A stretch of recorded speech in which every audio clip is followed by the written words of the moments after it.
Los empresarios e investigadores de Fiel deben tener la certeza de que muchos de los cambios positivos tienen que ver con el aporte de esta institución. Muchas de las medidas adoptadas en los últimos 4 años, vinculadas con las empresas públicas, con la política comercial, con la política tributaria y de gasto público, también las que hacen a las nuevas regulaciones y a la desregulación, a la relación entre la nación y las provincias, tienen ingredientes con el sello de calidad que le otorga Fiel a sus trabajos. Pero como se acostumbra a señalar en el prólogo de un libro, no vamos esta noche a hacer corresponsables a los amigos de Fiel en los errores que hemos cometido o que podamos cometer. Dado el ámbito en el que estamos reunidos, me parece oportuno reflexionar sobre algunos de los viejos temas que dominaban las discusiones entre los economistas en la década del 60 y que hoy, entre otras cosas, gracias a la experiencia del régimen de convertibilidad, nos parecen superadas. Estaban los que creían que podía canjearse un poco más de inflación a cambio de más reactivación y menos desempleo, y aquellos que por defender la estabilidad aceptaban la inevitabilidad de una prolongada recesión hasta que la economía se saneara. A la luz de la experiencia reciente se comprueba que es posible transitar un sendero en el cual se logra estabilidad y, simultáneamente, la economía crece a elevado ritmo durante varios años consecutivos. Es posible que la hiperinflación de la que venimos, con su secuela de quiebras y penurias sociales, haya anticipado en buena medida el proceso de reconversión. Pero además, lo que estamos viviendo en la Argentina no es un simple plan de estabilización. Se trata de una completa reorganización económica, un replanteo de las reglas de juego. Tenemos nuevas instituciones económicas que, a la par que obligan al Estado al equilibrio presupuestario y mantienen la competencia en todos los mercados, permiten liberar las energías creadoras de los empresarios y trabajadores, permiten utilizar mejor las inversiones preexistentes y planificar y decidir en forma mucho más eficiente las nuevas inversiones. Tan o más importante que las nuevas reglas de juego es el hecho de que éstas hayan sido diseñadas en el marco de instituciones políticas democráticas, con cambios de gobierno, con elecciones recurrentes. Este soporte institucional ha dado a los inversores locales y extranjeros garantía de continuidad en las reglas de juego. De ese modo, los agentes económicos han hecho apuestas con menor temor a cambios imprevistos. Han tomado decisiones de reconversión con la convicción que este camino es irreversible. Esto explica por qué fue tan exitoso el proceso de privatizaciones, más allá de la mayor o menor perfección de los pliegos. Lo relevante fue que había y hay capitales interesados en invertir en la Argentina. Otro factor que explica la simultaneidad de estabilidad y crecimiento es la activa política de eliminación y reducción de impuestos distorsivos, que se hace sin sacrificar el equilibrio presupuestario y que tiene un impacto fenomenal sobre la competitividad, sobre los precios relativos, por lo tanto, sobre la capacidad de producción presente y futura del país. Hay quienes suelen subestimar la importancia de los cambios institucionales, de la hiperinflación como antecedente crucial, de la política fiscal activa. Llegan a pensar que todo es cuestión de suerte, que las bajas tasas de interés internacionales son el único factor explicativo. Ignoran que los ahora llamados mercados emergentes estuvieron en los últimos años bajo esa misma condición, pero que la performance ha sido bien distinta. Acabo de visitar 2 países con grandes logros en materia económica, como son Malasia y Singapur, a los cuales no les pasa desapercibido que la Argentina lidera con ellos en estos últimos años el ranking de crecimiento. Respecto al contexto internacional, sostengo que cada país tiene que encontrar las oportunidades y utilizarlas inteligentemente, y esto es lo que hemos hecho. En el momento en el que la tasa de interés internacional se encontraba en uno de sus puntos más bajos, ya habíamos logrado las condiciones internas para renegociar y normalizar todo el problema de la deuda y así recuperar el crédito para la Argentina. De ese modo, las empresas pudieron aprovechar la liquidez internacional para recapitalizarse, para aumentar la inversión. Estoy seguro que la inversión de estos últimos años está muy bien direccionada, porque la apertura de la economía obligó al sector privado a volver a pensar en términos de eficiencia. Entonces aumentó la inversión y también la calidad de la inversión. Ahora que el mundo que se ha comenzado a activar, estamos en condiciones de ofrecer bienes y servicios adecuados a la exigencia de la demanda. De allí que las exportaciones estén aumentando al 14% anual. Aún con estas características, no pueden ignorarse los problemas que llevan las reformas económicas. Han desaparecido muchos empleos improductivos en el país. Esto era necesario. No podíamos seguir como antes, pero también tenemos que ponernos del lado de esa persona, de esa familia afectada. Se han creado muchos empleos en la Argentina, casi 1 millón en 4 años. Pero debemos advertir a quienes aspiran a conseguir un nuevo puesto de trabajo que el mundo está difícil, que la competencia premia, que eso exige que nos capacitemos, que aprendamos nuevos oficios, que innovemos, que nos perfeccionemos. Hay muchísimas empresas exitosas en la Argentina que miran el futuro con optimismo, pero también hay empresarios con serias dificultades para reorganizar eficazmente su empresa, con dificultades para acceder a créditos razonables, desorientados acerca de a qué mercado recurrir y qué producto vender. Ha mejorado sustancialmente la capacidad técnica de los funcionarios de carrera en muchas dependencias estatales, pero todavía hay sectores en el que los dirigentes están trabando los cambios. Y estoy pensando sobre todo en algunas provincias y municipios. Ahora que está de moda hablar bien de la convertibilidad, conviene advertir que esta es mucho más que la relación 1 a 1 entre el peso y el dólar. La ley de convertibilidad, por ejemplo, le dio a todos los argentinos el derecho a elegir la moneda con la que quieren firmar sus contratos. Este cambio institucional, que al mismo tiempo deroga todos los sistemas de indexación que justamente comenzaron en la década del 60, es lo que nos lleva a reeducarnos como consumidores, como ahorristas, como inversores, para tomar decisiones en una empresa o en una familia. La convertibilidad sirve para que los argentinos entendamos mejor qué es un presupuesto y lo que significa no llegar a cubrir todos los gastos y provocar un déficit.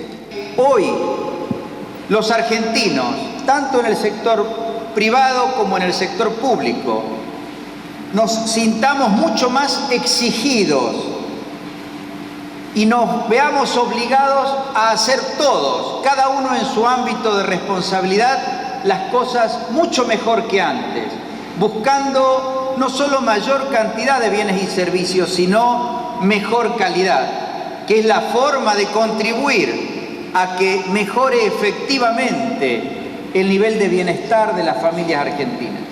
Sin duda, Fiel ha hecho una contribución muy importante, como lo han hecho también otras instituciones, a este proceso de organización nacional que hemos acometido a lo largo de los 10 últimos años, como lo habían hecho en el siglo pasado, particularmente desde 1852, 53, hasta 1880, los verdaderos padres fundadores de la Argentina o de las instituciones argentinas, entre los que obviamente la figura descollante es Alberdi.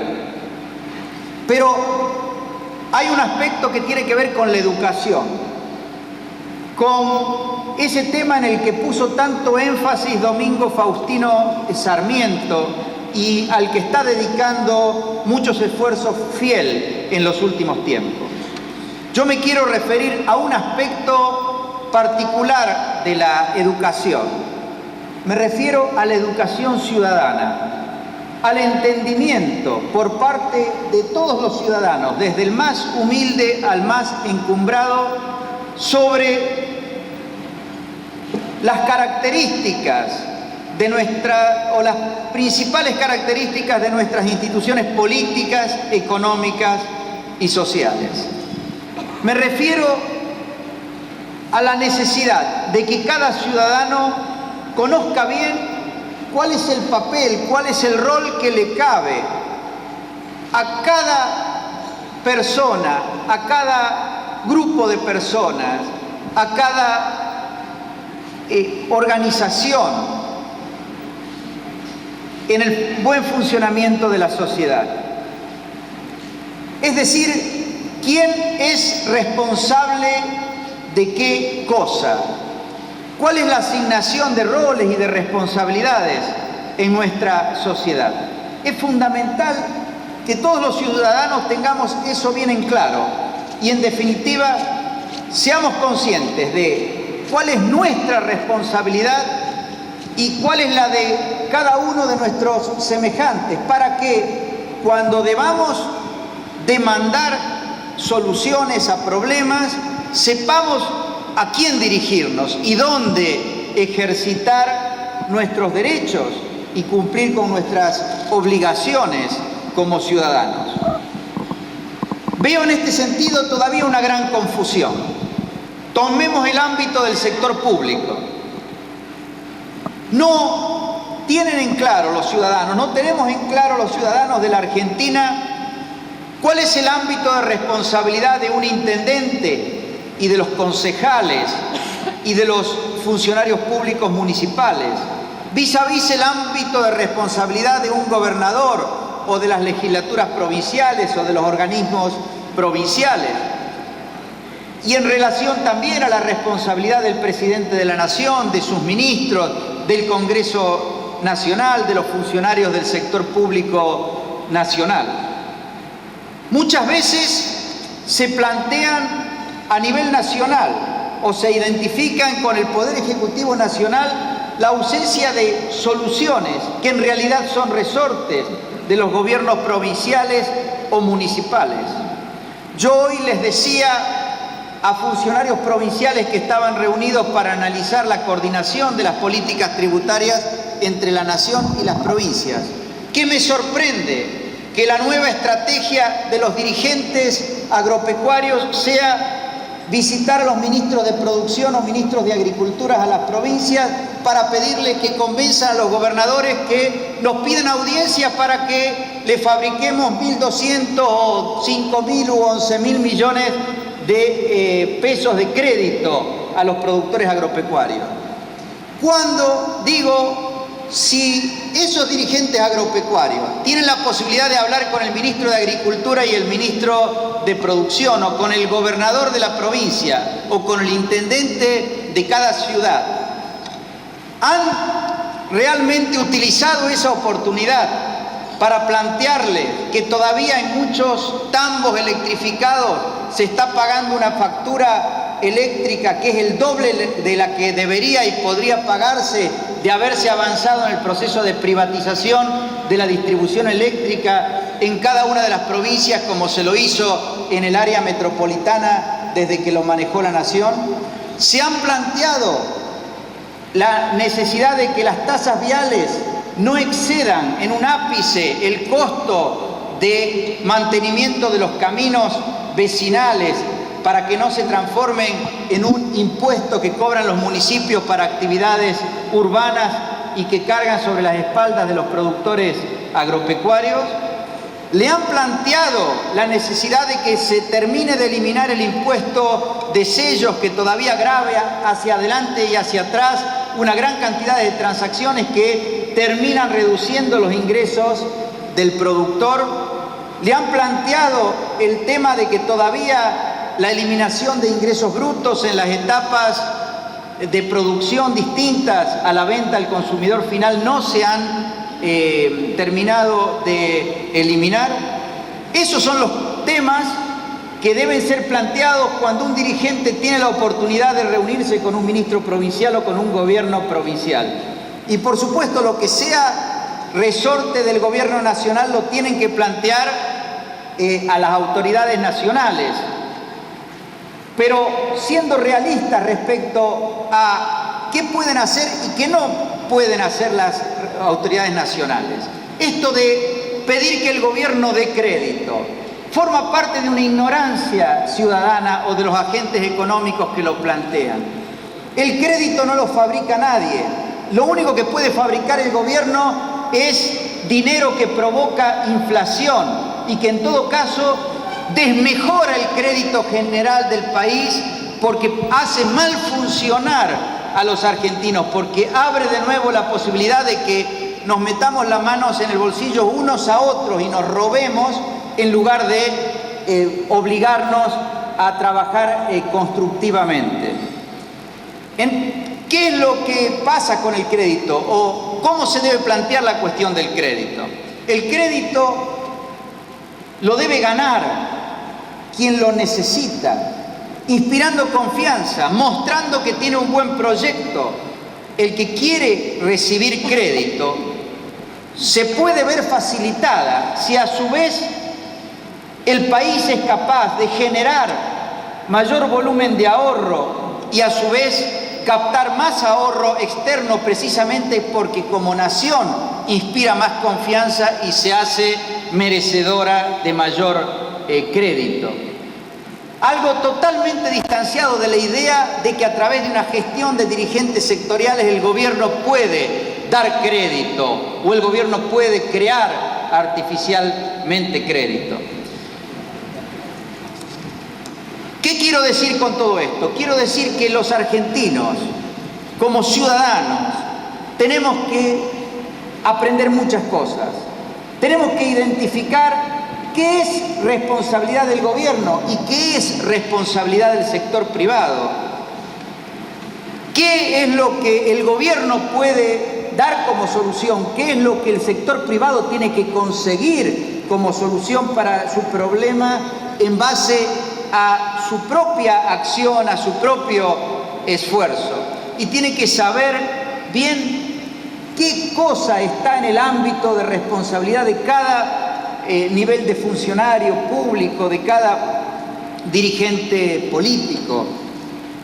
Esto es fundamental. Y en este sentido, todo el mundo coincide en que tenemos que avanzar en la eficiencia del gasto público social y direccionar mucho mejor el gasto público social para incorporar más equidad en la utilización de estos recursos que están destinados al gasto público social. Ahora, esto significa precisamente encontrar la forma de ejercer nuestro derecho ciudadano para que en cada municipio y en cada provincia se dediquen los mejores esfuerzos para la educación primaria y secundaria, para la prestación de los servicios hospitalarios, para tener bien organizado el servicio de seguridad a través de las policías, para tener buena administración de justicia, que son todas responsabilidades de los gobiernos locales. Estoy seguro que un gran aporte que Fiel podría hacer en la línea de algunos de los trabajos que he visto recién presentados, como por ejemplo la reforma económica en la provincia de Santa Fe, si se pudieran tomar ejemplos concretos de servicios prestados por los gobiernos locales en distintas provincias, con distintos niveles de eficiencia, en base a distintas formas de organización. Y esas comparaciones entre provincias o entre municipios pudieran aportar modelos que aquellas provincias o aquellos municipios que están lejos de los mejores niveles de eficiencia pudieran implementar, poner en marcha en sus respectivas jurisdicciones, entonces sí, se podría ayudar a un avance muy importante en esto de la eficiencia y del buen direccionamiento del gasto público social.